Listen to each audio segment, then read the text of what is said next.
جمیع مرحومین کے لیے، شہدائے ملت کے لیے، آپ حاضرین کے تمام مرحومین کے لیے، اور جو مرحومین پیش نظر ہیں ان کی بلندی درجات کے لیے اور ایصال ثواب کے لیے التماس سورہ فاتحہ۔ بسم اللہ الرحمن الرحیم، الحمدللہ رب العالمین، الرحمن الرحیم، مالک یوم الدین، ایاک نعبد و ایاک نستعین، اہدنا الصراط المستقیم، صراط الذین انعمت علیہم غیر المغضوب علیہم ولا الضالین۔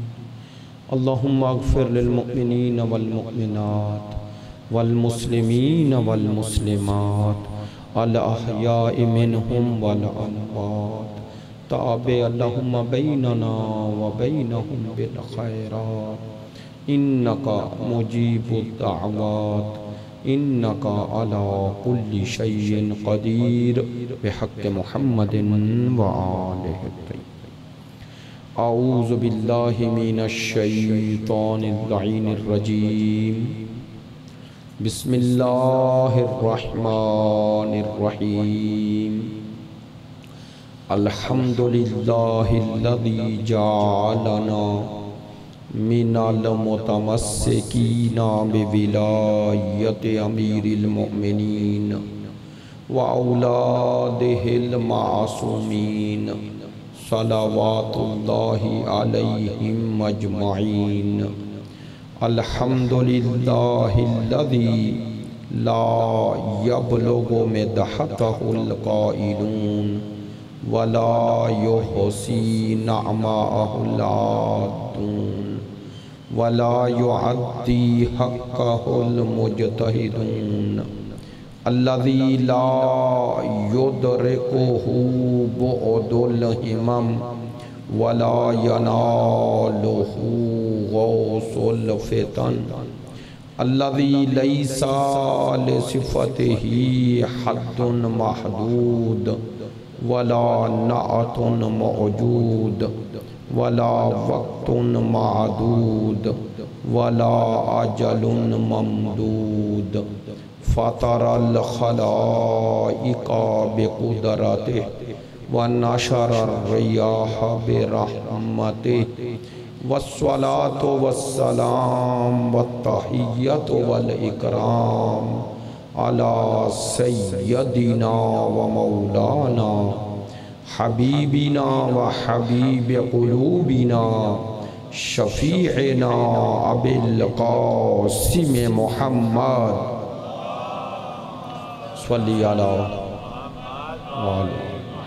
وآلہ الاطیبین الاطہرین الاجمدین الامجدین، الذین اذھب اللہ عنہم الرجس وطہرہم تطہیرا، صلی اللہ محمد۔ واللعنۃ الدائمۃ علی منکری فضائلہم وغاصبی حقوقہم من الآن الی قیام یوم الدین، اما بعد، فقد قال سبحانہ وتعالی فی کتابہ المجید، بسم اللہ الرحمن الرحیم، ام یحسدون الناس علی ما آتاہم اللہ من فضلہ، فقد آتینا آل ابراہیم الکتاب والحکمہ وآتیناہم ملکا عظیما۔ صدق اللہ العلی العظیم۔ ان اللہ وملائکتہ یصلون علی النبی یا ایہا الذین آمنوا صلوا علیہ وسلموا تسلیما، صلی علی محمد وآلہ۔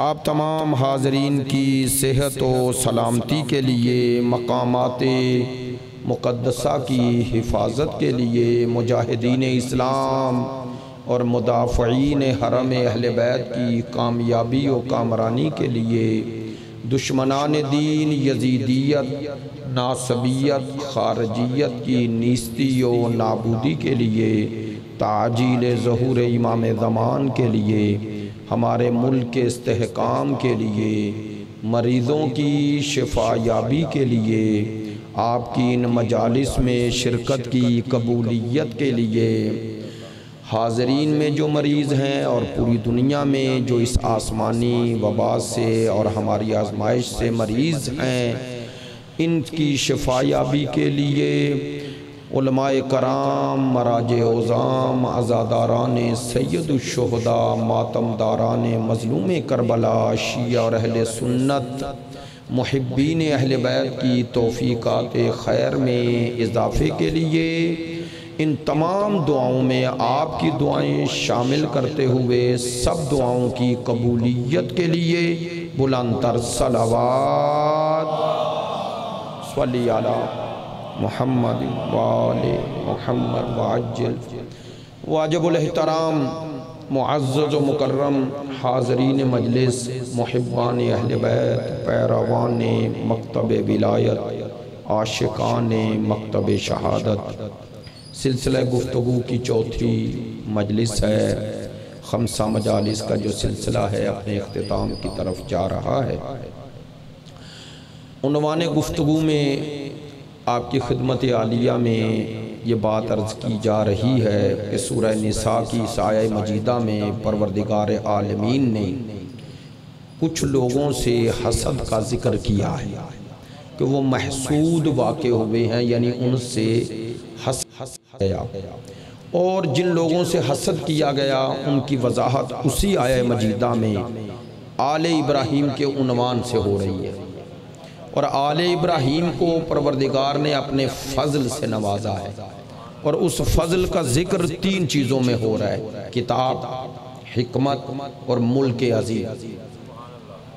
اور چونکہ قرآن مجید فرقان حمید میں ذکر ہو رہا ہے، حسد کا ذکر ہو رہا ہے، جن سے حسد ہوا، تو ظاہر ہے کلام مقدس فرقان حمید جن سے حسد کا ذکر کر رہا ہے اور جن کے بارے میں کر رہا ہے، جنہوں نے حسد کیا اور جن سے کیا، ان کا عنوان جن سے حسد ہوا آل ابراہیم کے عنوان سے یاد کیا ہے۔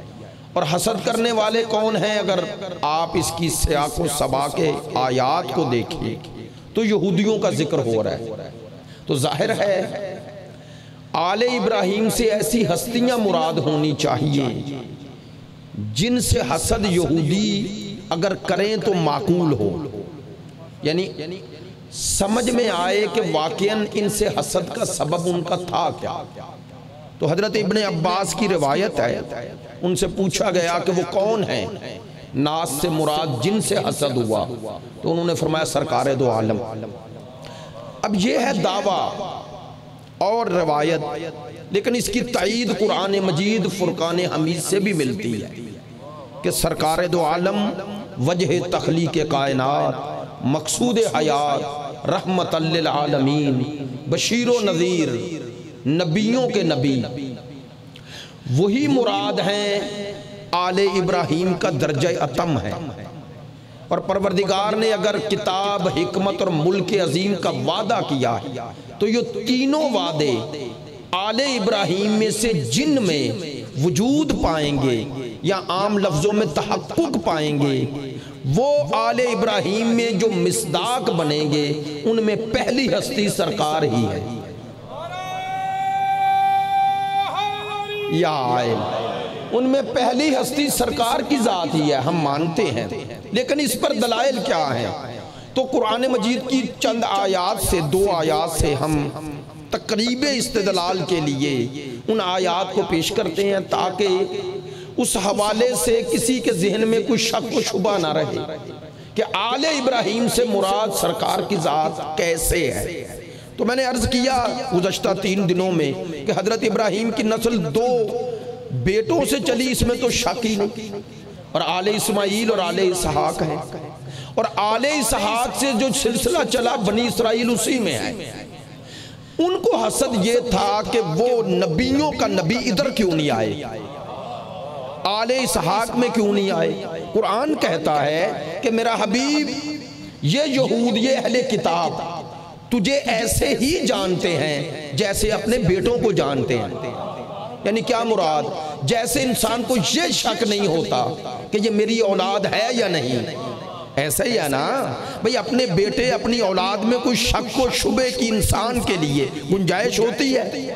خدا فرما رہا ہے جس طرح انہیں اپنے بیٹوں کے ہونے کا یقین ہے، تجھے اللہ کا نبی ہونے کا انہیں یقین ہے، لیکن چونکہ تجھے قبول کرنے سے ان کی دنیا کو خطرہ ہے، توجہ نہیں ہے، ان کی دنیا کو خطرہ ہے، اس لیے تجھے قبول نہیں کر رہے۔ جاننا اور بات ہے، کسی کو ماننا اور بات ہے۔ میری بات میں توجہ ہوئی ہے؟ وہ جانتے تھے کہ وہ ہماری کتابوں میں جس نبی کا تذکرہ ہے، جس آخری نبی کا، وہ یہی ہے۔ توجہ نہیں ہے؟ انہیں اپنی کتابوں میں موجود وہ تمام علامتیں سرکار میں ہی نظر آئیں، پھر بھی ماننا نہیں۔ تو پتا چلا کتابوں میں ہونے کے باوجود نہ ماننے کی رسم پرانی ہے۔ میری بات میں توجہ ہے؟ انسان کا کسی کتاب میں ہونا یہ دلیل نہیں ہوتا کہ اسے مان بھی لیا جائے، ماننے کے لیے اندر کی شجاعت چاہیے۔ میری بات میں توجہ نہیں ہوئی ہے؟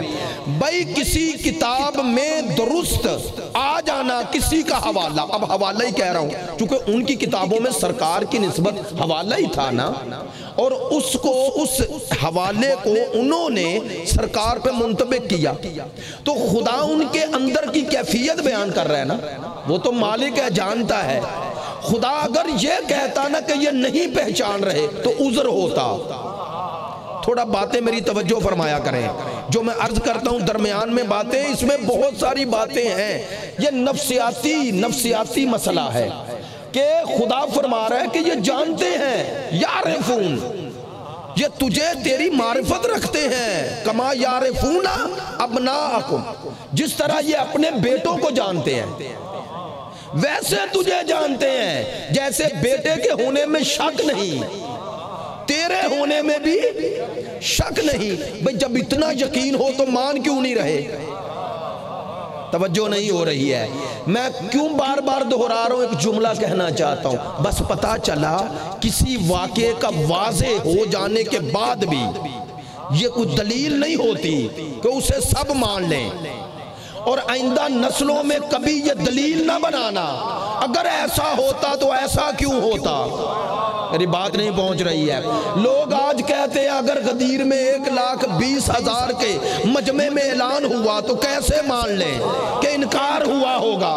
توجہ نہیں ہے؟ چلے میں اور بات واضح کرتا ہوں۔ سرکار نے اپنی حیات طیبہ میں جو معجزات دکھائے نا، معجزہ حسی دکھایا، حسی، جو ان آنکھوں سے لوگوں نے دیکھا، شق القمر، چاند کا 2 ٹکڑے ہونا، قرآنی نقطہ نظر سے آپ کا اور میرا ایمان ہے یا نہیں ہے نا؟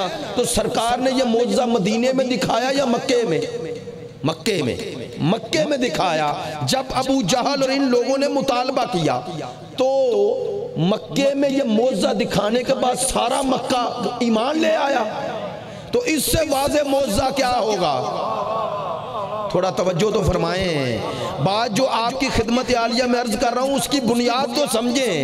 اتنا واضح معجزہ دیکھنے کے بعد بھی وہ ایمان نہیں لائے، تو رکاوٹ کون سی تھی؟ سامنے آنکھوں کو دیکھ رہے تھے کہ سرکار کی انگلی کا اشارہ، اور زمین کی بات نہیں ہو رہی، آسمانوں کی بات ہو رہی ہے، اور وہاں پر جو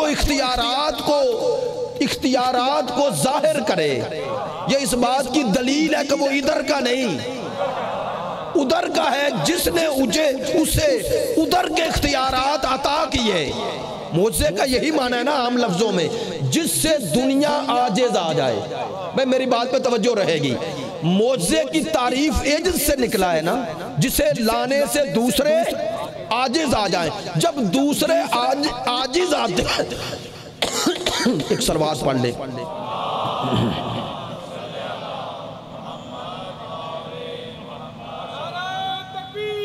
جزاک اللہ۔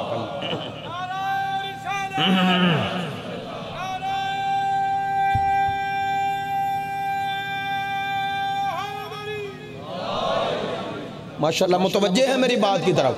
تھوڑا بات واضح ہو جائے، اب ضمناً آ گئی تو بات واضح کر دوں کہ انسانوں کی جو مشکل ہے وہ ہے کیا۔ دیکھیں معجزہ نبی دکھاتے ہیں لیکن لوگ ایمان پھر بھی نہیں لاتے۔ تو وہ ایمان لانے میں رکاوٹ یہ نہیں ہوتی کہ دلیل واضح نہیں ہوئی، دلیل واضح ہے، اب رکاوٹ اندر ہے۔ توجہ فرمائیں، وہ کون سی نہیں، بات ذرا واضح کروں، اندر کی رکاوٹ سے مراد کیا ہے۔ ایک اندر کی رکاوٹ جب بنتی ہے حق پرستی اور حق پذیرائی میں، یعنی حق کو قبول کرنے میں جو چیز رکاوٹ بنتی ہے ان میں چند چیزیں ہیں۔ ایک انسان کے اندر جب تعصب آ جائے، بے جا تعصب آ جائے، بے جا تعصب آ جائے، اور اس تعصب کی بنیاد بعض اوقات یہ بنتی ہے کہ لو جی ہمارے باپ دادا غلط تھے۔ آپ نے توجہ نہیں فرمائی ہے، میں سب کے لیے اب بات کر رہا ہوں، کسی ایک کے لیے نہیں، آپ کے لیے بھی اپنے لیے بھی، سب کے لیے، سب گفتگو جامع ہے۔ ایک رکاوٹ حق قبول کرنے میں یہی ہوتی ہے، نہیں توجہ ہو رہی کہ اب باپ دادا غلط تھے، معذرت چاہتا ہوں، ممبر پہ آئے، آپ کے علاقے کا کوئی شخص، کوئی نوجوان پڑھ کے آ گیا، پڑھ کے آیا، اب نجف سے قوم سے پڑھ کے آیا، اس نے کوئی مسئلہ بتایا تو پہلا اعتراض ہی یہ ہوتا ہے کہ یار ہم غلط تھے، اب یہ نیا آ گیا، نہیں توجہ ہو رہی، غصہ تو نہیں کر گئے، یار یہ باتیں کیوں کر رہا ہوں؟ کیوں ہم یہ نہیں سمجھتے کہ یہ نوجوان ہے تو کیا ہوا؟ یہ تو پڑا ہوا ہے، ہمیں اپنے آپ کو بدلنا تھا، چاہتے یہ ہے کہ یہ بدلے، یہ ویسا ہی رہے جیسا جانے سے پہلے تھا، اور وہ چاہتا ہے کہ جس حال میں گیا تھا وہاں جا کے جب علم آیا تو پتہ چلا کہ یہ غلط ہے، وہ بدلنا چاہتا ہے دین کے مطابق، ہم بدلنا چاہتے نہیں ہیں، ہم رہنا چاہتے ہیں باپ دادا کے مطابق۔ میری بات پہ توجہ ہے؟ میری بات پہ توجہ ہے؟ دیکھیں میں جملہ ذرا آسان کر دوں، باپ دادا کا احترام ہے، اطاعت نہیں، کل والا جملہ نہیں ذہن میں، اور باپ دادا کا بھی بڑے ہونے کی وجہ سے احترام ہے، لیکن اطاعت ان کی بھی، چونکہ اللہ نے باپ دادا کو نبی نہیں بنایا، نہیں توجہ ہو رہی، میری بات میں توجہ ہے؟ پروردگار عالمین نے اگرچہ ماں باپ کو یہ عزت احترام وقار دیا کہ انہیں ماں باپ بنایا، لیکن ان کی اطاعت بھی مشروط ہے، غیر مشروط نہیں ہے، شرط ہے اس میں، شرط کیا شرط؟ میرے اور آپ کے مولا نے بیان فرمایا، جب پوچھا گیا مولا ماں باپ کی اطاعت کب تک ہے؟ فرمایا جب تک ان کی اطاعت اللہ کی اطاعت سے نہ ٹکرائے۔ توجہ ہے؟ ہم اب باتیں یہ تو کرنی پڑیں گی، اب کیا کروں، میری مجبوری ہے، آپ کی نہیں میری مجبوری ہے، اس ممبر پہ آنے کی میری مجبوری ہے۔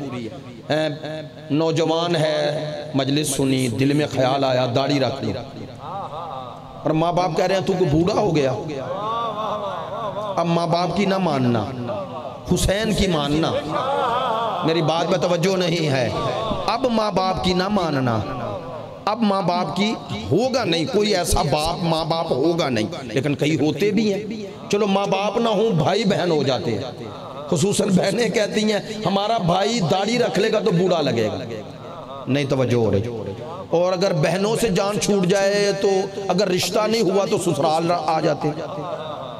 یار میں ممبر سے یہ باتیں کر رہا ہوں، یہ ہے یا نہیں آپ کی زندگی کی؟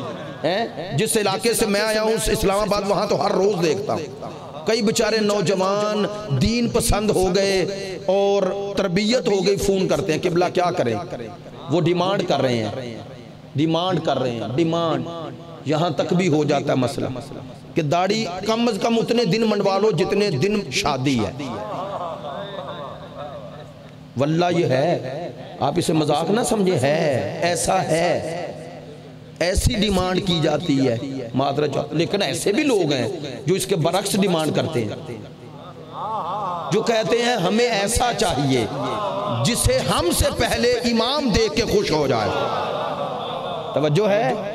اب چلیں یہ بات بھی ظاہر ہے آپ میں سے ہی ہیں ہم، اور انہی آبادیوں میں انہی علاقوں میں اس طرح کے حالات اور واقعات کو جانتے ہیں، بہتر جانتے ہیں، ہماری زندگیاں ہیں، بالآخر آل محمد کی تعلیمات کے مطابق نہ ڈلیں گی تو فائدہ کیا؟ وہ انسان کو آخر عمر تک درست نماز، درست طہارت و نجاست کا ہی پتہ نہ چلے تو ساری زندگی ذکر حسین سننے کا فائدہ کیا ہے؟ معذرت چاہتا ہوں، ایسا ہے نا، لو میں ممبر سے کہہ رہا ہوں، ابھی مجھے ان کے بیٹے نے بھی بتایا اور انہوں نے بھی بتایا، یعنی لوگوں نے بھی بتایا، میں نام نہیں لیتا تاکہ اب مومن ہے جانے سے پہلے علماء کو کال کر رہے ہیں اور کہہ رہا ہے میری قضا نمازیں پڑھیے گا، میرے بیٹا پڑھے گا، لیکن جتنے دن میں بیمار رہوں گا اتنے دن آپ پڑھیں، فلاں پڑھے، یہ توفیق الہی ہے۔ میری بات سمجھ رہے ہیں؟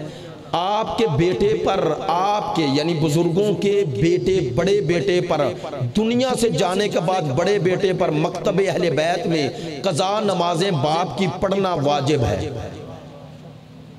توجہ ہے؟ تو وہ بیٹا تبھی پڑھے گا نا جب باپ زندگی میں اسے پڑھائے، نہیں توجہ ہوگی؟ اور جس نے خود نہیں پڑھی بیٹے کو کیسے کہے گا؟ اور جب خود نہ پڑھ کے بیٹے کو عادی بنا دیا نہ پڑھنے کا، نہیں توجہ ہو رہی؟ لیکن اس پر بوجھ ہے،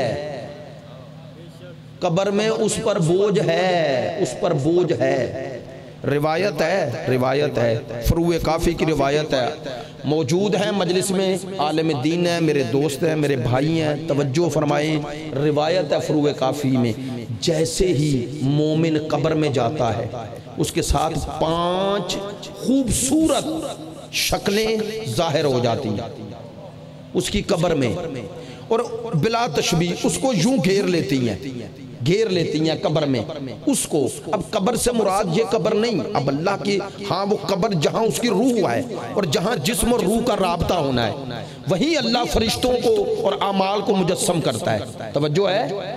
ہاں، یہ باتیں اس لیے ممبر سے بعض اوقات کھول کے بیان کر دی جاتی ہیں کہ وہ بنا رہے تھے قبر تو بعض دوست کہتے ہیں اونچی بناؤ، اس نے کہا بندہ خدا اس نے اس قبر میں کھڑے تھوڑا ہی ہونا ہے، وہ تو وہ قبر ہے، وہ الگ ہے۔ اب بعض باتیں عوامی ذہن کے مطابق ہوتی ہیں، بڑی بناؤ، اونچی بناؤ، نہیں، یہ قبر تو صرف علامت ہے۔ میری بات توجہ فرمانا، عالم برزخ میں وہ چلا گیا، وہ عالم برزخ ایک الگ دنیا ہے، روح باقی ہے۔ چلیں وہ ایک کبھی اس موقع پر ایسے ماحول میں کہ جہاں موت اور موت کے بعد کیا ہوگا اس پہ ذکر ہو تو پھر بیان کیا جائے۔ میں نے کیوں کہا؟ چونکہ سب سے مشکل ذکر موت کا ہی ہے۔ کہتے ہیں وہ کوئی خطیب تھا نا، تو لوگ بول نہیں رہے تھے آپ کی طرح، اس نے کہا بولو ورنہ میں موت کا ذکر شروع کرنے لگا۔ لو شاہ صاحب نے تائید بھی کر دی، لوگوں نے بھی ایسے نعرے لگانے شروع کر دیے کہ خدا کے لیے موت کا ذکر نہ کرنا۔ چلے میں نے مذاق میں بات کی، لیکن ایک بات سنجیدہ اسی میں کر دوں، ہمیں موت سے ڈر لگتا ہے، اور جنہیں مانتے ہیں وہ موت کا انتظار کرتے تھے۔ توجہ ہے؟ کرتے تھے یا نہیں؟ بھئی مولا کائنات جب شب 19 گئے تو بولے مولا بتا کے گئے یا نہیں؟ اور جا کے قاتل کو جگایا یا نہیں؟ آئے ہائے، یہ ہے علی کو موت سے محبت۔ اور اگر جب ضرب لگی تو پہلا جملہ کیا کہا؟ فوزتو، میں کامیاب ہو گیا۔ نہیں توجہ ہوئی؟ علی بتا رہے ہیں یہ ضرب کے بعد میری کامیابی کا اعلان ہو رہا ہے۔ توجہ ہے؟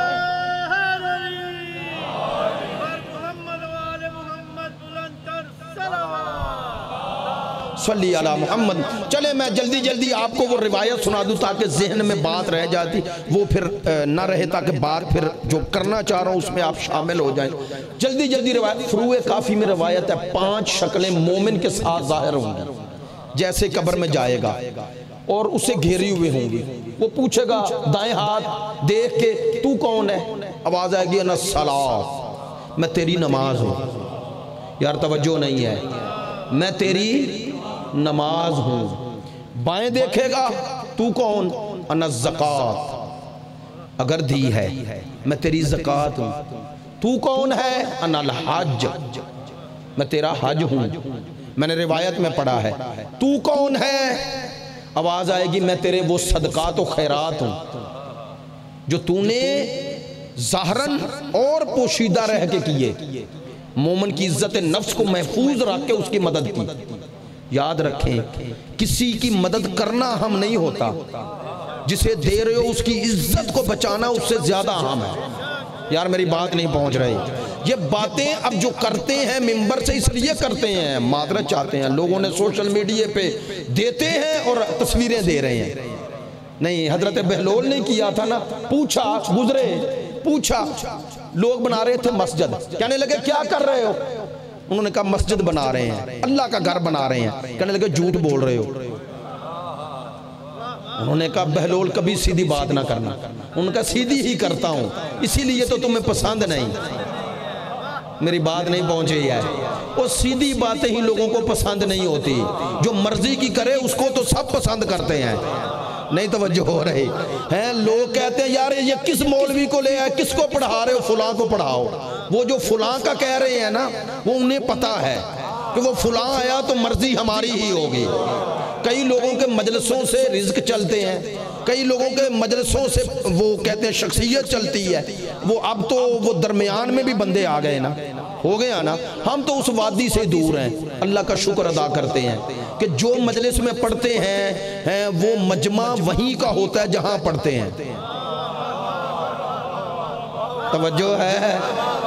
اور سارے لوگ دل سے محبت کر کے ہی داد دیتے ہیں۔ ہاں لفظوں پر داد دے رہے ہوتے ہیں، یہ نہیں ہوتا ہے کہ داد دینے کے بعد اب اس سے نیاز لینی ہے جسے داد دی ہے۔ نہیں، میں معذرت چاہتا ہوں، مجلس میں برادران اہل سنت بھی آتے ہیں، ان سے معذرت کے ساتھ۔ ہر مذہب میں یہ چیزیں آ گئی ہیں۔ مذہب کی سب سے بڑی مشکل یہ ہوتی ہے، مذہب جب عوامی رخ اختیار کر لینا پھر تربیت نہیں رہتی، ہے۔ ہماری مشکل بن گئی ہے، بعض چیزیں ہماری مشکل ہیں۔ مثلا ہم مذہب کے نام پر بھی دنیا چاہتے ہیں، خدا کی قسم دین کے نام پہ بھی دنیا چاہتے ہیں۔ بعض اوقات ہمارے جو دل میں ہوتا ہے نا وہ ظاہر نہیں کر رہے ہوتے، لیکن اس کے ہاں تو ظاہر ہے نا۔ نہیں توجہ؟ اگر آپ مجلس پڑھانے سے پہلے کہیں نہ کہیں آپ کے ذہن میں یہ آ جائے کہ اب فلاں کو بلاؤں، فلاں کو، وہ فلاں کو بلانے کا ریزن سبب کیا ہے؟ اگر تو اس کا سبب، معذرت چاہتا ہوں اپنے کو آپ کو بھی شامل کر رہا ہوں، اور اپنے جیسے امام اباقبا سے لے کے ٹوپی والے تک ہر کسی کو شامل کر رہا ہوں، ممبر پر ہر کوئی آتا ہے نا۔ اگر بلانے والے کا سبب یہ ہو کہ فلاں کو اس لیے بلاؤں مجمع زیادہ آ جائے، تو اب مجلس کے لیے نہیں بلا رہا، حسین کی خوشنودی کے لیے نہیں بلا رہا، بارہویں کو راضی کرنے کے لیے نہیں بلا رہا، جسے بھی مجمع کے لیے بلائے ثواب ختم۔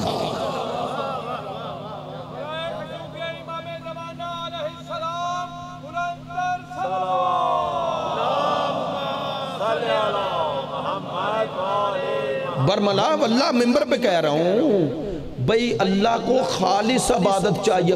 ہاں یہ ضرور ہے آپ اہتمام و انتظام کریں کہ امام حسین کے ذکر کو سننے والے زیادہ آئیں، اہتمام کریں، لیکن نیت یہ نہ کریں جو بھی ہم میں صف ماتم بچھائے کہے یہ صف ماتم حسین ابن علی کے ذکر کے لیے بچھائی ہے۔ میں نے خدایا دعوت عام دے دی، کوئی آئے پھر بھی ہے میں شکریہ ادا کروں گا، نہ آئے مجھے ان سے غرض نہیں، جن کا ذکر ہے ان سے غرض ہے۔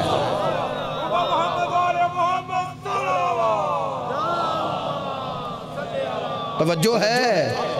نہیں، جس طرف حالات جا رہے ہیں، اگر یہ آل محمد کی خوشنودی ہماری ذاتی پسند ناپسند سے آگے نہ گئی تو خدا کی قسم مجلسوں کی معنویت ختم ہو گئی، ہو رہی اور ہو جائے گی۔ نہیں، باتیں آپ غصہ نہ کریں، ایسا ہے، مجلس کی معنویت اور روحانیت کہاں گئی؟ جب اس میں مصنوعی داد اور مصنوعی سب کچھ ہو جائے، ہے یا نہیں؟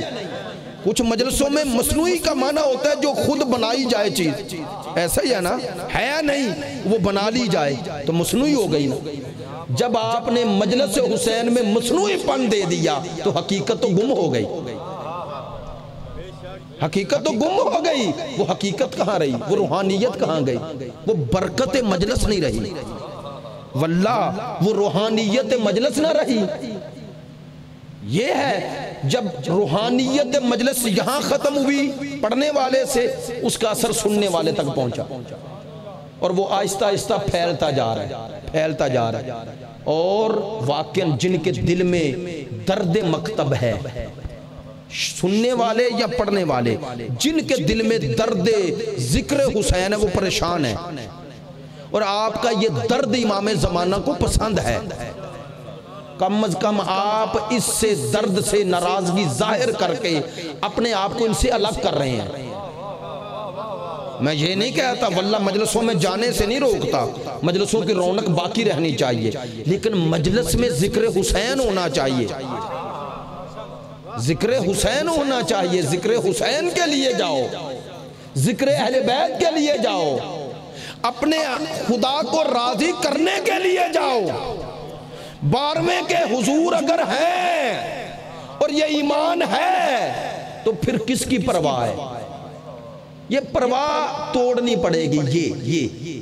یہ چیز جب تک نہ ٹوٹی، واللہ اس وقت تک یہ ظلم، یہ جبر اور یہ آپ کے ساتھ دھوکہ ہوتا رہے گا۔ 10 سال 15 سال 20 سال 25 سال 50 سال مجلسوں کی لسٹ پڑھتے ہیں، 50 سال میں وہاں مومنین کی، خود مومنین کے اندر تو بڑی تعداد۔ سوال یہ ہے بیگانے آنے والے، اب بیگانہ لفظ میں اس معنی میں نہیں کہہ رہا، لیکن وہ مکتب آل محمد کو پہچاننے کے لیے آنے والے کو کیا ملا؟ اسے کیا ملا؟ اسے کیا دیا جائے گا؟ کم از کم ایسا تو بلائیں جسے اپنے نہیں بیگانے بھی سن لیں، اور کل آپ کو جواب دینا ہونا پڑے۔ اب تو مشکل یہ بن گئی ہے، اپنوں کو بچانا مشکل ہو گیا ہے۔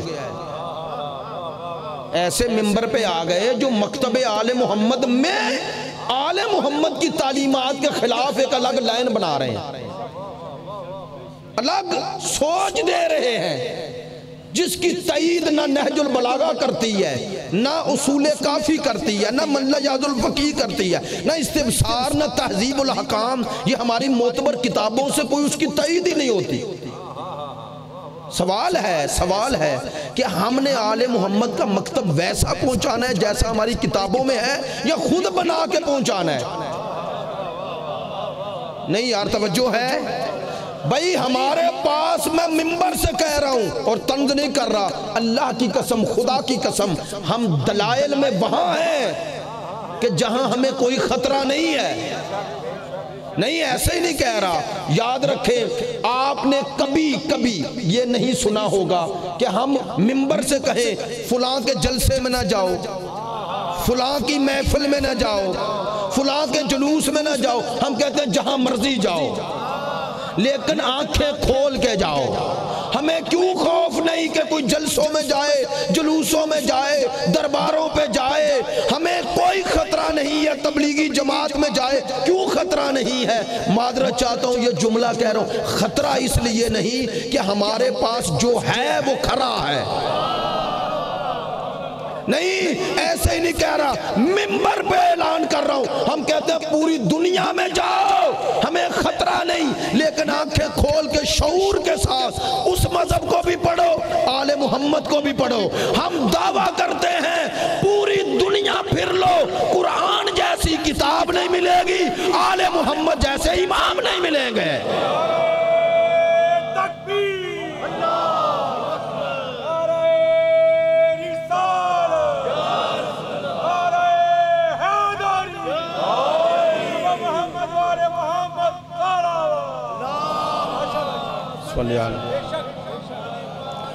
ایسا ہے یا نہیں؟ بولے ایسا ہے نا؟ تو ہمیں تو خطرہ نہیں ہے، کوئی مسئلہ نہیں ہے۔ سوال یہ نہیں، مجھے بول کے بتائیں میرے بزرگ، میں جسارت کی معذرت چاہتا ہوں، میرے بزرگ بول کے بتائیں پہلے آج سے 30 سال 40 سال پہلے مجلسیں زیادہ تھی یا آج زیادہ ہیں؟ بڑھ گئی۔ ہر روز اگر آپ لائیو میں بھی چلے جائیں، وہ سوشل میڈیا پر بھی دیکھیں تو ایک دن میں سینکڑوں، اور اگر مبالغہ نہ کروں تو سینکڑوں ورنہ ہزاروں بھی کہہ سکتا ہوں، ہے نا؟ ایک علاقے میں مجلسیں، ایسے ہی ہے، ایک علاقے میں کئی مجلسیں۔ سوال ہے مجلسیں بڑی لیکن مکتب تشیع کے ماننے والے نہیں بڑھ رہے۔ پہلے تو مجلسیں کم تھی، لوگ شیعت کی طرف زیادہ آ رہے تھے، آج مجلسیں بڑی تو وہ تعداد بھی تو بڑھنی چاہیے۔ سوچئے گا مسئلہ کہاں بنا؟ مجلس بڑھ گئی لیکن پڑھنے والے کے پاس نہ وہ علم ہے، نہ آل محمد کو پہچاننے کا اور پہنچانے کا پیمانہ ہے۔ دلائل ہی نہیں ہے، ممبر پہ آیت غلط پڑھ رہا ہے، خطبہ غلط پڑھ رہا ہے، کتاب کا نام غلط لے رہا ہے، حوالہ غلط دے رہا ہے، استدلال غلط کر رہا ہے، اتنا کمزور باتیں کر رہا ہے کہ دوسرے مذاق اڑا رہے ہیں، توہین اہل بیت کر رہا ہے، توہین الوہیت کر رہا ہے، توہین سرکار کر رہا ہے یا نہیں؟ میرے پاس ویڈیو کلپ ہیں، آپ کے پاس نہیں تو میرے پاس ہیں۔ ایک بندہ کہتا ہے اللہ صرف 2 کام کرتا ہے، یا آل محمد پہ درود پڑھتا ہے یا ان کے دشمنوں پہ لعنت کرتا ہے، باقی اللہ والے سارے کام علی آپ کرتا ہے۔ ممبر پہ کہہ رہا ہے، ممبر پہ چنیوٹ میں رجوہ سادات میں کہہ رہا ہے۔ یہ کلپ جب دوسروں تک پہنچے گے تو کیا ہوگا؟ بولے کون اسے سن کے اہل بیت کے مکتب کو قبول کرے گا؟ کون کرے گا بتائیں؟ جب یہ اللہ والے سارے کام علی کر رہے ہیں تو سرکار کہاں ہے؟ جن کی غلامی پہ علی فخر کر رہا ہے انہیں پھر کیا مانو گے؟ نہیں توجہ ہوئی۔ اور یار مولا کا مقام بیان کرتے ہوئے اگر تمہارا ایمان ہے کہ رسول سرکار دو عالم حضرت مولا کائنات سے افضل ہیں تو وہ افضل کا فرق تو رکھو۔ نہیں بات سوچنا، آج جب آپ نے علی کو خدا کہہ دیا تو مصطفیٰ کو کیا کہو گے؟ بات میں توجہ ہے؟ یہاں تو کلمہ بدل لو نا، لا الہ الا اللہ پڑھ رہے ہو، پھر محمد الرسول اللہ، پھر علی ولی اللہ، تو جو ترتیب ہے اسی پہ عقیدہ رکھو۔ توجہ نہیں ہے؟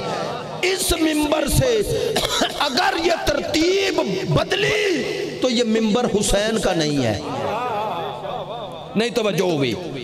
اگر اس ممبر سے لا الہ الا اللہ محمد رسول اللہ علی ولی اللہ یہ ترتیب قائم رہی تو علی کا ممبر ہے، حسین کا ممبر ہے۔ اگر ترتیب ہی بدل گئی تو ممبر کس کا ہو گیا؟ جس کی ترتیب دے رہے ہو۔ میں نے 3 سال پہلے عرض کیا تھا کہ ممبر سے کہہ رہا ہوں لا الہ الا اللہ پڑھا تو کسی کا ذکر آیا درمیان میں؟ صرف اللہ کا نا۔ پھر دوسرا جزء کلمہ پڑھو محمد، پھر اللہ کا ذکر آ گیا۔ ترجمہ کیا کرتے ہیں؟ وہ محمد جو اللہ کے، تو آپ اعلان کر رہے ہیں ہم ہر محمد کو نہیں مانتے۔ نہیں توجہ ہو رہے؟ اعلان کر رہے ہیں ہم ہر محمد کو نہیں مانتے، ان محمد کو مانتے ہیں صلی اللہ علیہ وآلہ وسلم جو اللہ کے، تو اللہ کے رسول ہونا ان کے لیے اعزاز اور منصب ہے۔ ایسا ہی ہے نا؟ اس منصب کا اقرار کر رہے ہو۔ لو پھر پڑھ رہا ہوں لا الہ الا اللہ، سوائے اللہ کے کسی کا ذکر ہے؟ محمد رسول اللہ میں پھر اللہ آ گیا، آیا نا؟ اب آؤ تیسرا جزء کلمہ میرے ساتھ پڑھو، علی وصی رسول اللہ و خلیفتہ بلا فصل۔ تیسرے جزء کلمہ میں 3 چیزیں ذکر کیوں؟ سرکار کے لیے تو صرف رسول اللہ، یہ مولا علی کے لیے ولی اللہ بھی، وصی رسول اللہ بھی، خلیفتہ بلا فصل، یہی مذہب تشیع ہے، تاکہ پتا تھا اماں کو کہ مولا علی کے بارے میں دو طرح کے لوگ پیدا ہوں گے. ایک علی کو وہ نہیں مانیں گے جو علی ہیں، اور ایک علی کو وہ بنائیں گے جس کا علی نے خود انکار کیا ہے. آئے ہائے ہائے، توجہ ہے، بڑی مہربانی، بہت شکریہ جو متوجہ ہیں، چاہے خوشی میں چاہے غصے میں. میں دونوں کا شکر گزار ہوں کہ میری بات تو سن رہے ہیں نا. بھئی توجہ فرمانا. علی ولی اللہ پہلا جز، تیسرے جز کا پہلا جز علی ولی اللہ، دوسرا وصی رسول اللہ و خلیفۃہ بلا فصل. یہ تین جز تیسرے جز میں رکھے اس لیے. مجھے کسی نے پوچھا یہ تین جز کا حقیقت اور فلسفہ حکمت کیا ہے؟ میں نے کہا ساری تو نہیں بتا سکتا، لیکن علی کے ساتھ فوراً کہا ولی اللہ، تاکہ ولی اللہ کہہ کر پتا چل جائے جو ولی اللہ مانے وہ شیعہ ہے، جو علی اللہ مانے وہ نصیری ہے.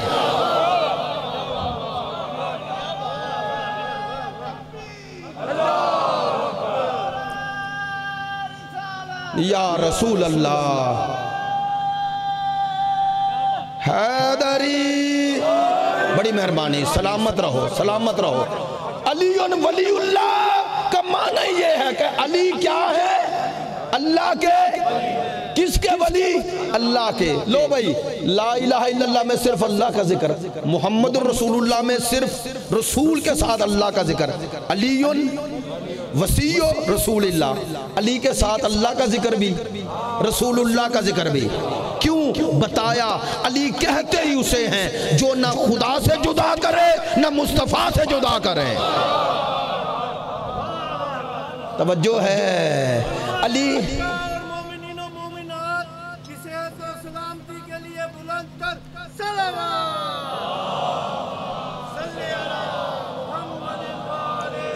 آپ سب سلامت رہیں. واللہ میں دل سے دعا دے رہا ہوں آپ سب کو. ہاں، مکتب تشیع اس وقت خطرات میں یا خطرات میں. پوری دنیا اس وقت شیعت کی طرف متوجہ ہے. میں لفظ شیعت کہنے پہ مجبور ہوں اہل سنت بھائیوں سے معذرت کے ساتھ. پوری دنیا شیعت کی طرف متوجہ ہے. کیوں متوجہ ہے؟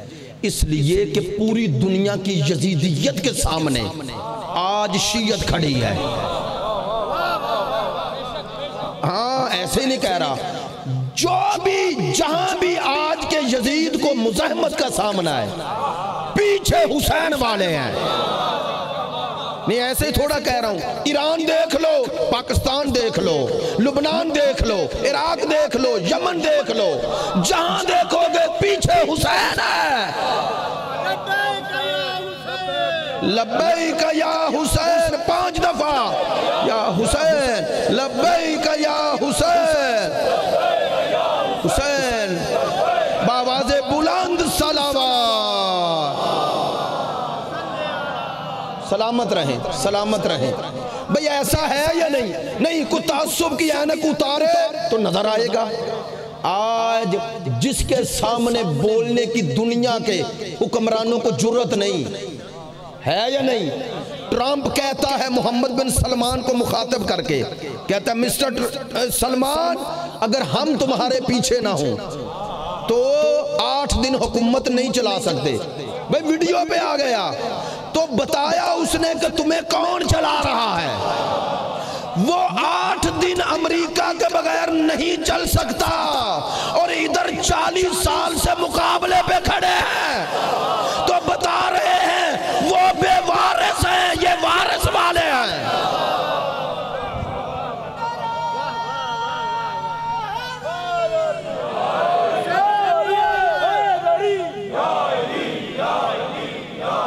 سلامت رہیں سلامت رہیں سلامت رہیں.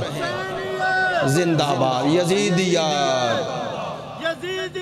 مرد آباد مرد آباد. بابا سے بلند صلوات. صلی علی محمد. تھوڑا میرے ساتھ توجہ فرمائیں، 2-4 باتیں آپ سے کر لوں آج.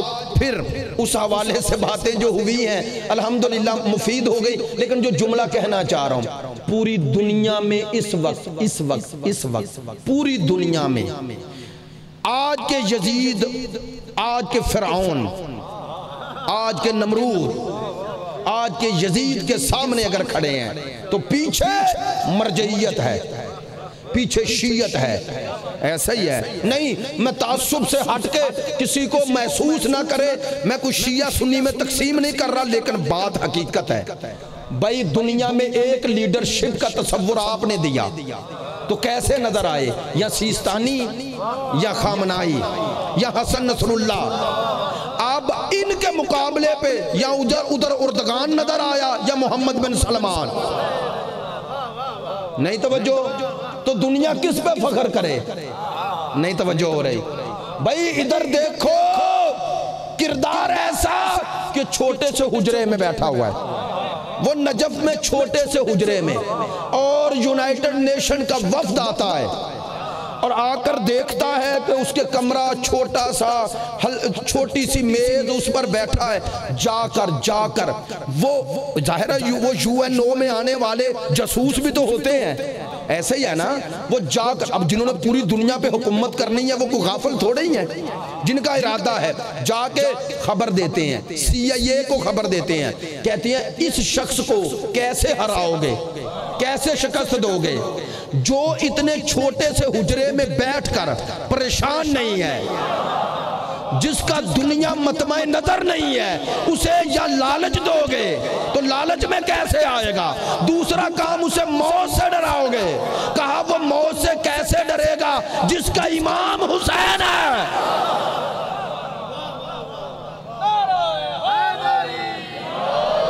توجہ ہے؟ یہ ہے شیعت کا جو ظہور کے قریب لے کے جائے گی. ظہور کی راہ ہموار کرے گی. ظہور کے بعد ہونا کیا ہے؟ عدل قائم ہونا ہے نا. بولیں ظہور کے بعد عدل قائم ہونا ہے. تو عدل ظلم کے مقابلے پہ ہوتا ہے یا نہیں؟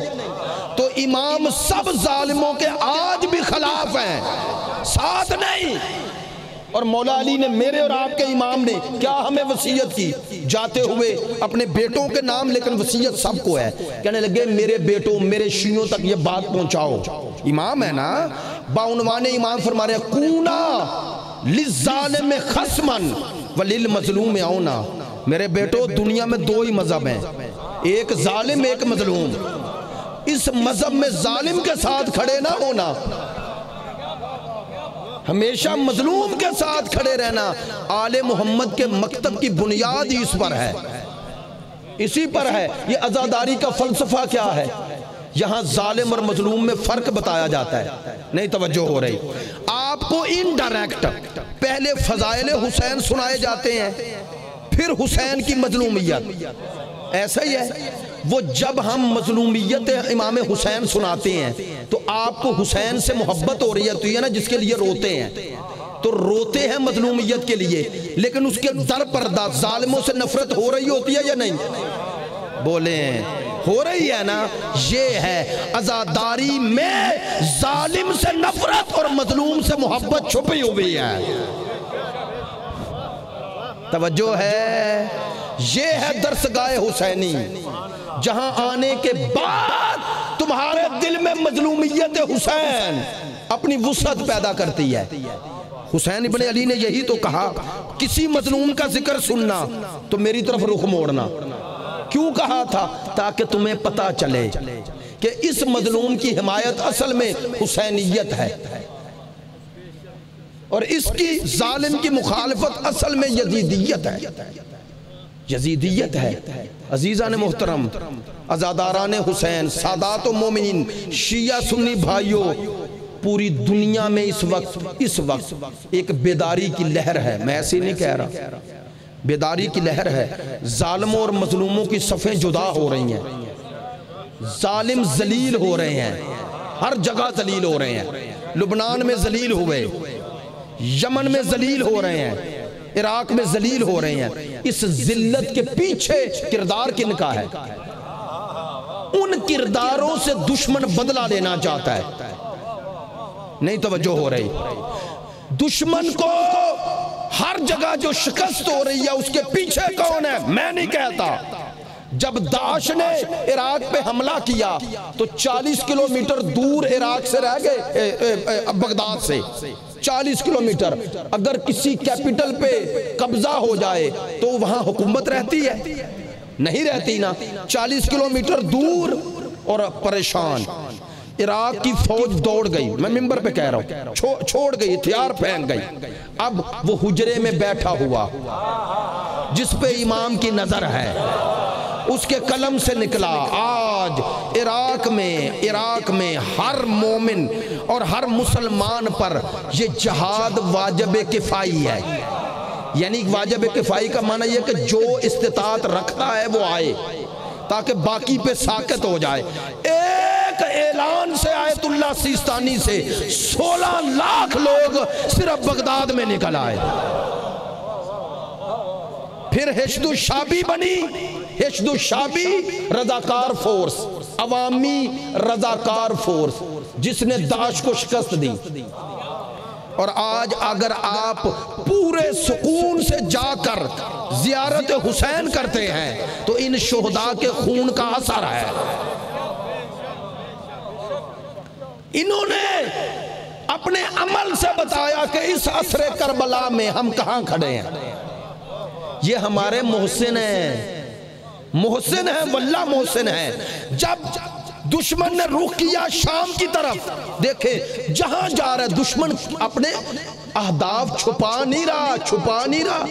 یہ شیعہ سنی کی جنگ نہیں، یہ خارجیت ناصبیت یزیدیت ایک طرف ہے، حسینیت علویت محمدیت ایک طرف ہے۔ توجہ نہیں ہوئی ہے؟ محمدیت علویت حسینیت ایک طرف ہے۔ اچھا اب دشمن نے وہاں بھی یہی کہا، جب عراق میں حملہ کیا، کہا داعش نے کہا، وہ ابو بکر بغدادی نے کہا، اس نے کہا اگر ہم عراق میں قابض ہو گئے تو یہ بتوں کے یہ جو نشانیاں توڑ دیں گے۔ معذرت چاہتا، آپ کی توجہ نہیں ہوئی۔ ان کی مراد کیا تھی؟ مزارات ائمہ، کربلا کو گرائیں گے، نجف کو گرائیں گے، یہ اعلان کر کے چلے۔ ہاں مسجد نبوی سارے ان کے اہداف ہیں سارے، اور اس کے پیچھے وہی اسرائیلی سوچ ہے یہودی کہ ہم نے قبضہ کرنا ہے فرات سے لے کر نیل تک۔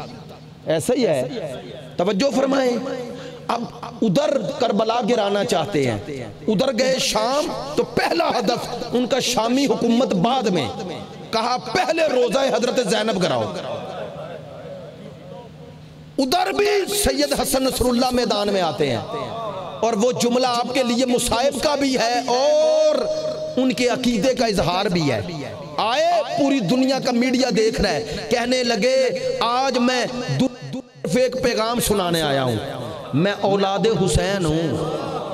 اب میں اپنی بی بی سے مخاطب ہوتا ہوں، اور کہا کہنے لگے میری دادی زینب، ہم وعدہ کرتے ہیں جو کربلا میں 2 بازو آپ کی حمایت میں کٹے تھے، ان 2 بازوؤں نے لبنان میں کروڑوں پیدا کر دیے، اب لاکھوں ہو گئے، اور کہا کلنا عباسک یا زینب، ہم سب تیرے عباس ہیں۔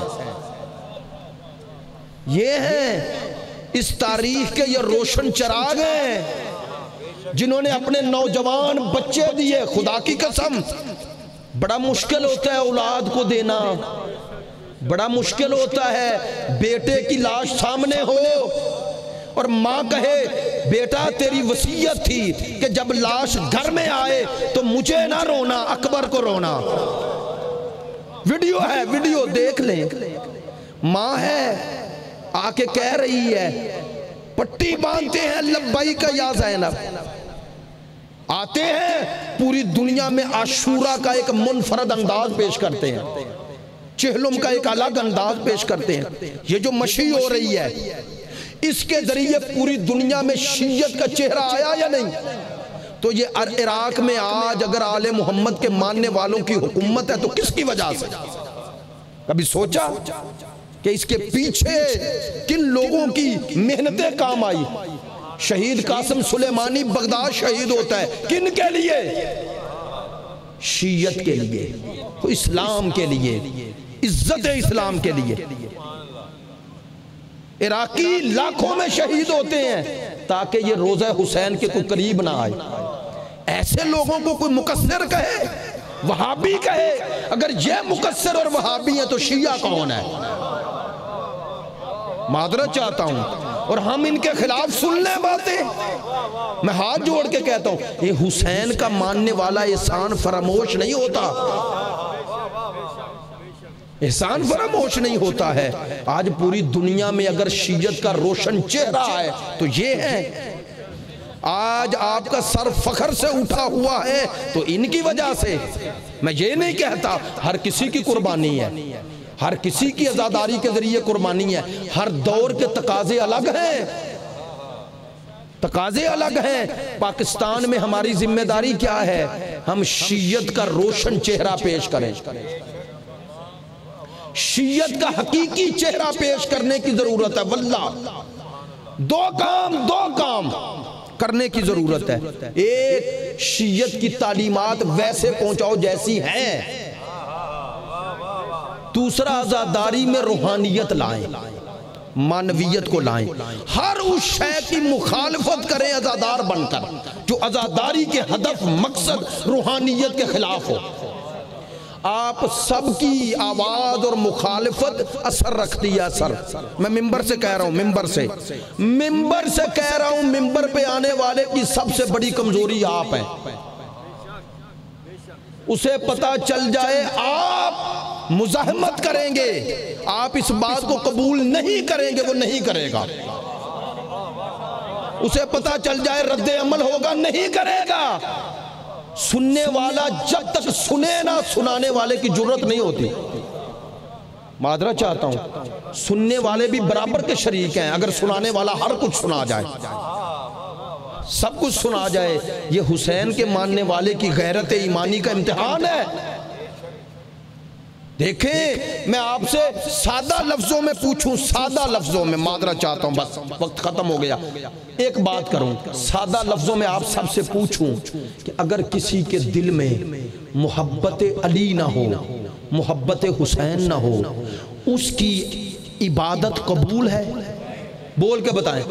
اچھا، جن کا یہ ایمان ہے میرے ساتھ نعرہ حیدری، سب کا ایمان ہے، بولیں یہ کس نے کہا کہ مجھے وہ عبادت نہیں چاہیے جس میں محبت آل محمد نہ ہو؟ اللہ نے کہا نا، ایسا ہی ہے نا یار، ذرا بولنا، پروردگار نے کہا نا۔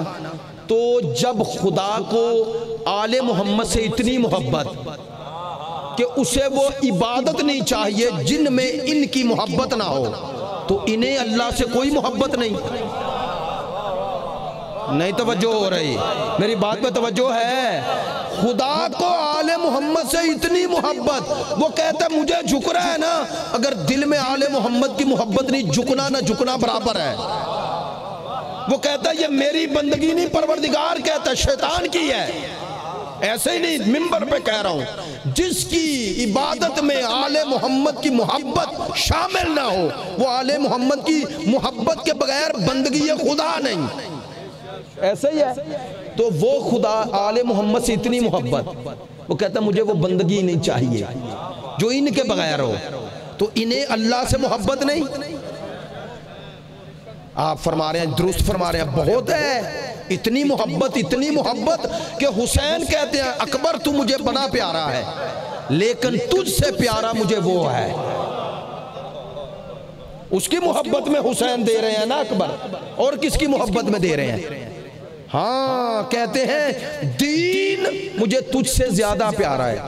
معذرت چاہتا ہوں، کہا عباس تو میرا زور کمر ہے لیکن مجھے زور کمر ٹوٹ جائے یہ گوارا ہے، دین کی کمر نہ ٹوٹے، دین کی کمر نہ ٹوٹے۔ اصغر چھوٹا بیٹے بڑے پیارے ہوتے، گھر میں جاتے ہو نا، بڑے بچوں کے سر پہ ہاتھ رکھ دیتے ہو لیکن چھوٹے بیٹے کی طرف زیادہ جاتے ہیں۔ گھر کا چھوٹا بچہ جذب کرتا ہے نا، آغوش میں لے لیتے ہو، ایسا ہے یا نہیں؟ اور اگر ہاتھوں پہ 6 ماہ کا ہو اور ہو بھی علی، اصغر تو ساتھ لگایا نا، ہو بھی علی اور ہاتھوں پہ تیر بھی 6 شعبہ لگے، اور من الاذن الی الاذن، ایک کان سے لگ کے دوسرے سے نکل جائے، اور حسین یہ سب کچھ دیکھ کر بھی کہے مجھے یہ سب گوارا ہے لیکن دین کی بربادی گوارا نہیں۔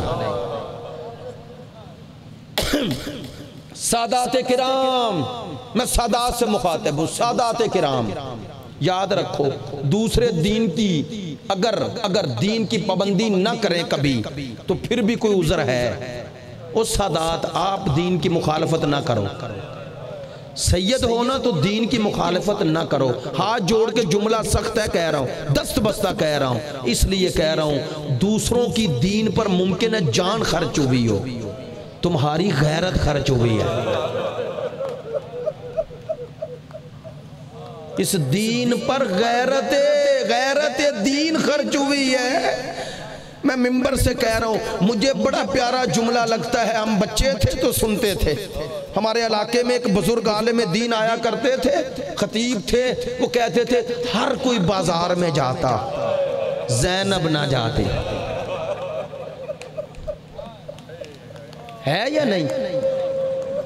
وہ آقا زادی جو دین کی خاطر گئی، ہاں جو خطبہ پڑھا دربار یزید میں، انشاءاللہ انہی خمسہ مجالس میں بی بی کے خطبے پر انشاءاللہ آئندہ سال یا اگر موقع ملا تو عرض کروں گا بی بی کے خطبے کا پس منظر اور بی بی کے خطبے کے کچھ اقتباسات۔ لیکن کبھی سوچیں، خاتون ہو اور ہو بھی عام گھر کی نہیں، بطول زادی ہو، نہیں توجہ ہوگی، عام گھر کی خاتون نہ ہو، اہل بیت نبی کے گھر کی ہو، اور ہاتھ پسے گردن ہو، اور سامنے بھائی، بیٹوں، بتیجوں، بھانجوں اور اپنے بھائی کے اصحاب و انصار کے سر کٹے ہوئے پڑے ہوں۔ منظر ذرا سوچو، سر پڑے ہوئے ہوں، ہاتھ پسے گردن ہوں، سر پہ چادر نہ ہو، بھائی کا قاتل سامنے ہو، شراب پی رہا ہو، مجمع کا ماحول ایسا ہو، اس میں جو حسین کا پیغام سنائے، کون سا پیغام؟ کہے کد قیدہ وسع سیہ، یزید جتنی کوشش کرنی ہے کر لے، جتنی مکاری کرنی ہے کر لے، اے بنی امیہ جو کرنا ہے کر لو، تم اپنی طاقت لگاؤ، ہم تمہیں چیلنج کر رہے ہیں، بی بی کا یہ جملہ ہے، چیلنج کر رہے ہیں، پوری طاقت لگاؤ، واللہ لا تمحو ذکرنا ولا تمیت وحینا، نہ ہمارا نام مٹا سکو گے نہ ہمارا پیغام مٹا سکو گے۔ علی کی بیٹی نے یہ جو جملے کہے، نہیں پڑھے لکھے دوست واقعاً متوجہ ہیں، چہروں سے دیکھ رہا ہوں، جہاں دیدہ لوگ متوجہ ہیں، ایک خاتون، پھر منظر ذہن میں لاؤ، وہ سارے مناظر کے ساتھ، یہ بی بی کا یقین ہے خدا پر۔ جب دشمن کہتا ہے ما صنعک اللہ، اللہ نے آپ کے ساتھ کیا کیا، تو جواب میں کیا کہتی ہیں ما رأیت الا جمیلا، میں نے سوائے جمال کے کچھ نہیں دیکھا۔ جلال میں ہوتا ہے غضب، جمال میں ہوتی ہے رحمت۔ بی بی کہہ رہی ہے تو سمجھ رہا ہے کہ کربلا میں جو مصیبتیں آئیں یہ اللہ کا جلال ہے؟ نہ، اس کے پیچھے ہی تو جمال ہے۔ کیسے؟ کہا اللہ نے تمہارے ذریعے ہمیں آزمایا اور ہمارے ذریعے تمہیں۔ بس سننا، مولا کا فرمان ہے نہج البلاغہ میں، جب پوچھا گیا تھا مولا یہ آپ کا مقابل یہ اور آپ اپنی ولایت تکوینی تصرف نہیں کرتے، تو مولا نے جواب دیا، مولا نے فرمایا اس کے ذریعے اللہ مجھے آزما رہا ہے اور میرے ذریعے اسے۔ کیسے؟ فرمایا وہ حق کے مقابل آیا، تو اب حق کے مقابل آیا تو ہر حربہ استعمال کر کے لوگ ساتھ لگا رہے ہیں۔ میرا امتحان یہ ہے کہ میں حق سے نہ ہٹوں، چاہے اکیلا رہ جاؤں، چاہے جو مصائب بھی آئیں، اس کا امتحان یہ ہے کہ میں امام حق ہوں، مجھے قبول کر لے۔ بی بی نے یہ کہا، بی بی نے کہا ہمارے ذریعے تم آزمائے گئے، تمہارے ذریعے ہم آزمائے گے، تم آزمائش میں ناکام ہو گئے، ہم آزمائش میں کامیاب ہو گئے۔ یہ آزمائش میں کامیابی کوئی ایسے تھوڑی ملی، مجھے یاد آ رہا ہے، اور اسی لیے ذکر بھی صحابہ کا کل ہوا۔ انشاءاللہ کل کی مجلس میں اپنے موضوع کے حوالے سے کچھ اہم باتیں ہیں جو آپ تک اہل بیت اطہار علیہ السلام اہل سنت کتب سے کچھ حوالوں کے ساتھ بات کروں گا۔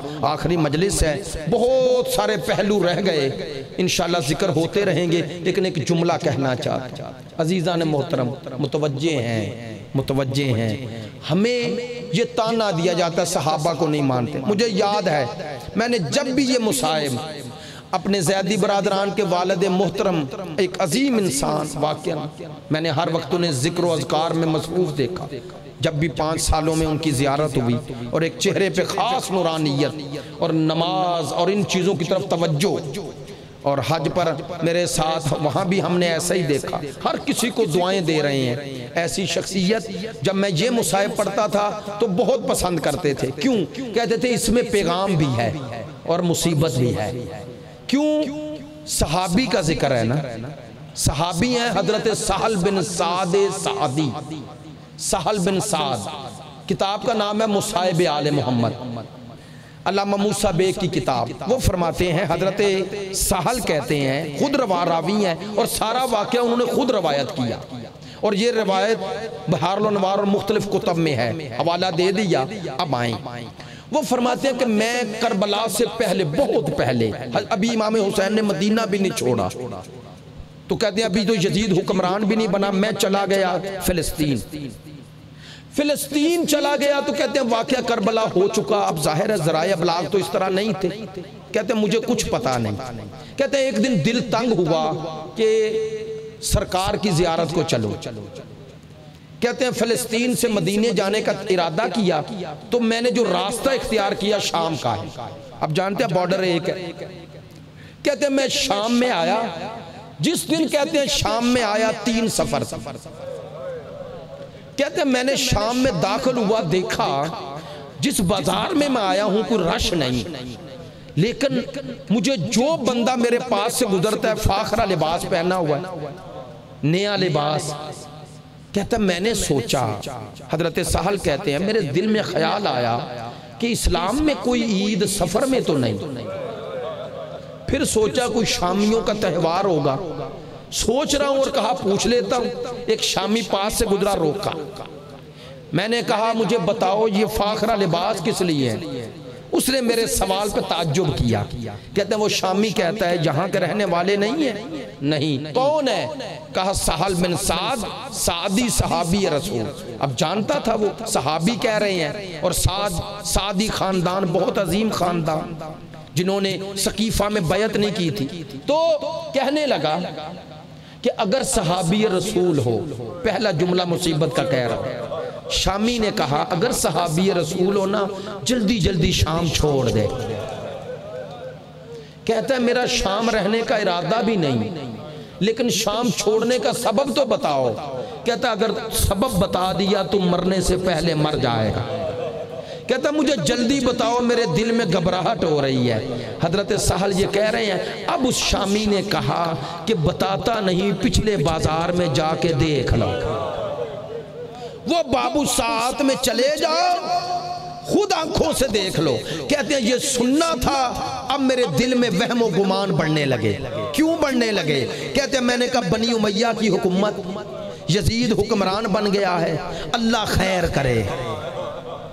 کہتے ہیں یہی سوچ رہا ہوں اور اس بازار میں آتا ہوں، کہتے ہیں اس بازار میں ایک لوگوں کا جمع غفیر ہے، لوگ چھتوں پہ کچھ چڑھے ہوئے ہیں، کچھ بازاروں میں رش ہے، آپ جانتے ہیں۔ کہتے ہیں جیسے میں رش میں آیا نا میری نظر کچھ نیزوں پر پڑی، نیزوں پر موجود کچھ سروں پر پڑی، کہتے ہیں ان سروں نے مجھے جذب کر لیا، میں دیکھ رہا ہوں اور دل میں کہہ رہا ہوں یہ تو کوئی ولی خدا لگتے ہیں، کتنے نورانی چہرے ہیں، اور اللہ شامیوں پہ لعنت کرے انہیں قتل کر دیا، اور ان کے سروں کو بازاروں میں لے آئے، وہ بھی نوکے نیزہ پہ بلند کر کے کہتا ہے ایک ایک سر کو دیکھتا رہا، گزرتا رہا، ایک سر پہ نظر ٹک گئی، جدھر جدھر وہ نیزہ جاتا ہے میری نظر ساتھ ساتھ جا رہی ہے، اور دل میں کہہ رہا ہوں اللہ خیر کرے، یہ تو مجھے حسین لگتے ہیں، یہ تو مجھے نبی کا لال لگتا ہے، بطول کا لخت جگر لگتا ہے،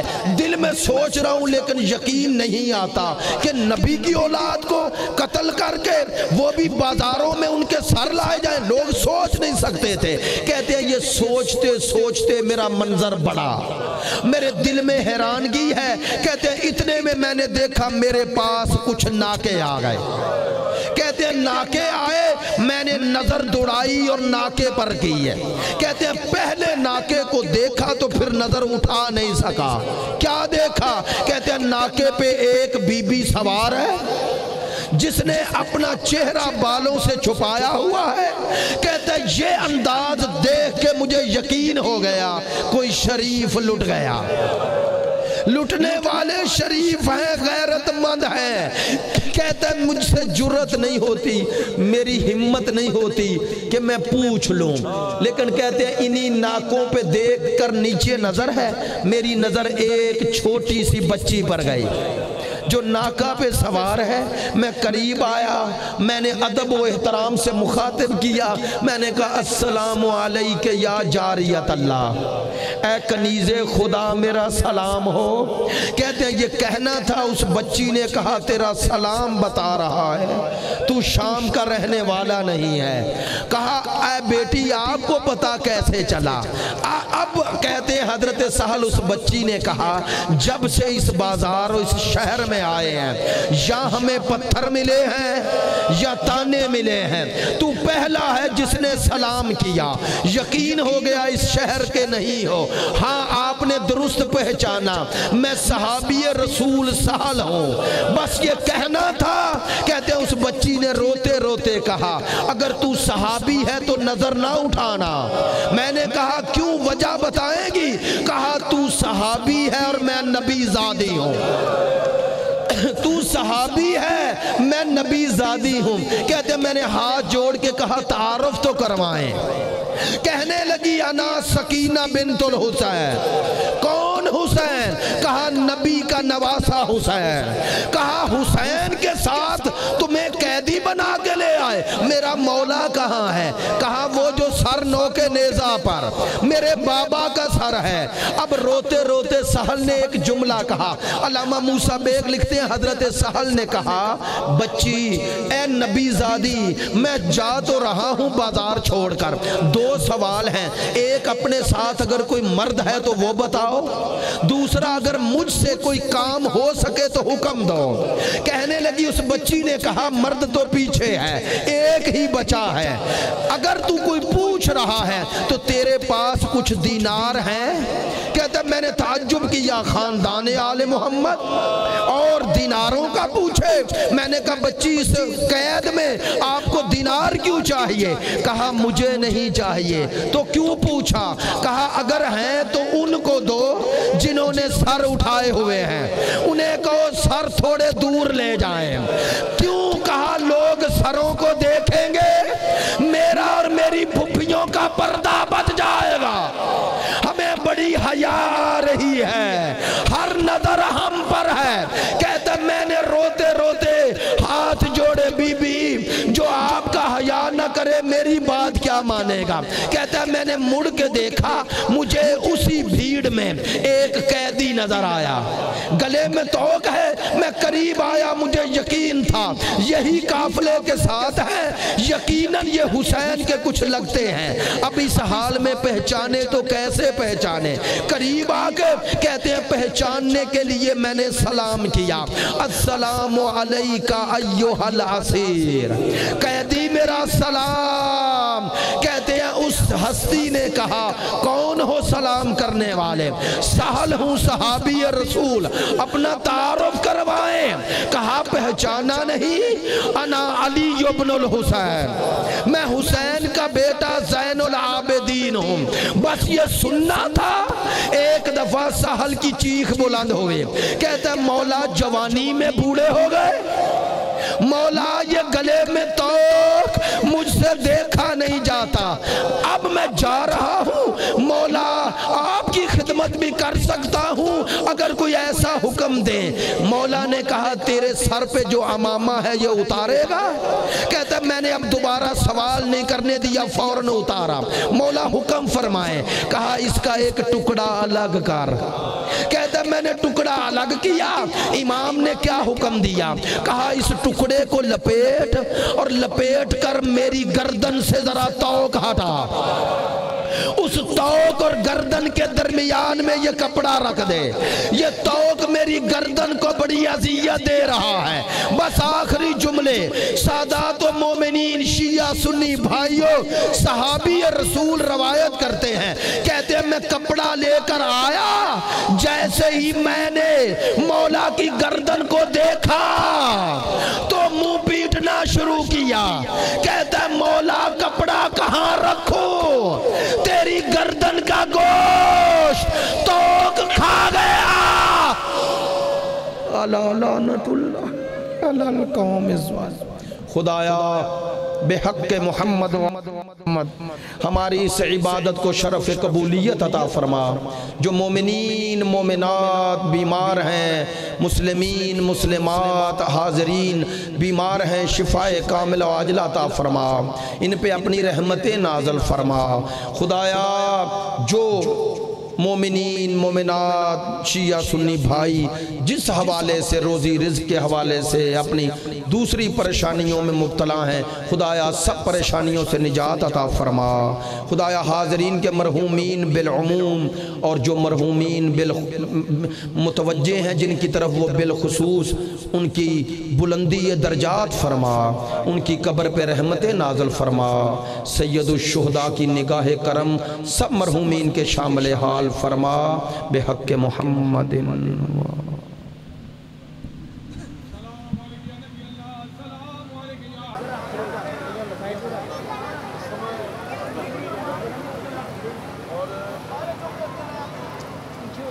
Thank you.